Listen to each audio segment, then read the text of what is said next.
ഇടുക്കി തൊമ്മൻകുത്ത് നാരങ്ങാനത്ത് വിശ്വാസികൾ സ്ഥാപിച്ച കുരിശ് നീക്കം ചെയ്ത വനംവകുപ്പിന്റെ നടപടി മുഖ്യമന്ത്രിയുടെ ശ്രദ്ധയിൽപ്പെടുത്തുമെന്ന് Kerala Congress M chairman Jose K Mani.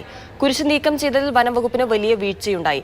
സ്ഥലത്ത് സംയുക്ത പരിശോധന പോലും നടത്താതെ റവന്യൂ ഉദ്യോഗസ്ഥർ വനഭൂമി എന്ന് റിപ്പോർട്ട് നൽകിയതിലും അപാകതയുണ്ടെന്ന് ജോസ് കെ മാണി പറഞ്ഞു. തൊമ്മൻകുത്ത് പള്ളി ഇടവക സ്ഥാപിച്ച കുരിശ് നീക്കം ചെയ്ത സ്ഥലവും സമീപത്തെ വനാതിർത്തിയും ജനവാസ മേഖലയും ജോസ് കെ മാണി സന്ദർശിച്ചു. ഇടവക വികാരിയുമായും കൂടിക്കാഴ്ച നടത്തി. വനംവകുപ്പിനെതിരെ നാരങ്ങാനം നിവാസികൾ പ്രത്യക്ഷ സമരത്തിനൊരുങ്ങുന്നതിനിടെയാണ് കേരള കോൺഗ്രസ് നേതാക്കളുടെ സന്ദർശനം. നേരത്തെ കോൺഗ്രസും സിപിഎമ്മും വനം റവന്യൂ വകുപ്പുകളുടെ നടപടിക്കെതിരെ പരസ്യമായി രംഗത്തെത്തിയിരുന്നു.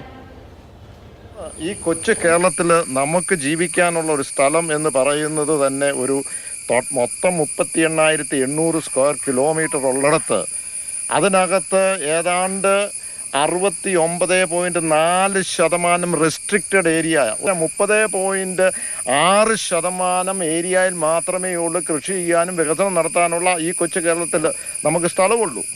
അതും മാത്രമല്ല, ഇന്ന് ലോകരാഷ്ട്രങ്ങളും അതുപോലെ തന്നെ മുഴുവൻ ഈ ദേശീയ തലത്തിൽ കേന്ദ്ര സർക്കാർ ഉദ്ദേശിക്കുന്നത് വൃക്ഷാവരണം വേണമെന്നുള്ളതാണ്. അത് മറ്റ് സംസ്ഥാനങ്ങളിൽ 26, 27 ഉണ്ടെങ്കിൽ ഇവിടെ എത്രയാണെന്നറിയാമോ? 54% വൃക്ഷാവരണമുണ്ട്. അതുകൊണ്ട് തന്നെ 1 ഇഞ്ച് ഭൂമി പോലും ഇനി വനമായിട്ട് സൃഷ്ടിക്കേണ്ട കാര്യമില്ല, വളർത്തേണ്ട കാര്യമില്ല. അതിനാവശ്യത്തിൽ കൂടെ വനമുണ്ട്. അവർക്ക് എന്ത് അധികാരമാണ് ഇതിനകത്ത് വന്ന് കർഷകരെ ഇങ്ങനെ ബുദ്ധിമുട്ടുന്നത്? കേസുണ്ട്, കേസായിട്ട് പോട്ടെ, അവിടെ പറയട്ടെ. അതുമാത്രമല്ല, ഞാൻ സൂചിപ്പിച്ചത് ഏത് മതമാകട്ടെ, അത് മുസ്ലിം ആകട്ടെ, അത് ഹൈന്ദവരാകട്ടെ, ക്രിസ്ത്യൻ ആകട്ടെ, അവരുടെ ഒരു വിശ്വാസവും ചിഹ്നവും ഉള്ളിടത്ത് പ്രത്യേകിച്ച് ഒരു ഹോളി വീക്കിൽ വന്ന് അതിനെ തകർക്കുക, അതൊക്കെ കേസാണ്, കേസായിട്ട് പോട്ടെ.